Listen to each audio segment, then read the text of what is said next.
Voy a tratar de sensibilizar a los participantes sobre la necesidad de hacer otro tipo de currículum de historia profesional para diferenciarse de la muchísima competencia que hay en el mercado. Les enseño diferentes formas de diferenciarse, de posicionarse en redes sociales o utilizando simplemente el currículum en papel, pero ya añadiendo, por ejemplo, el código QR.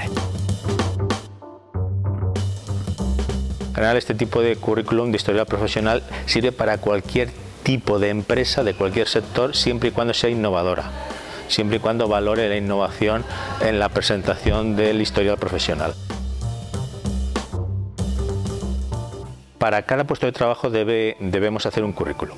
Eso para empezar. No sirve un currículum estándar para todos los puestos de trabajo ni para todas las empresas. Si vamos a utilizar un currículum web, pues yo aconsejaría que no excediera del minuto o que se parara justo en el minuto. Con un minuto es suficiente no para venderse, sino para pedir una entrevista, que es lo realmente necesario a la hora de buscar un puesto de trabajo. Si utilizas LinkedIn, por ejemplo, pues ya es cuestión de trabajarlo durante mucho tiempo, de buscar empresas en las cuales te interesaría trabajar y enviar tu currículum una vez que te hayan aceptado.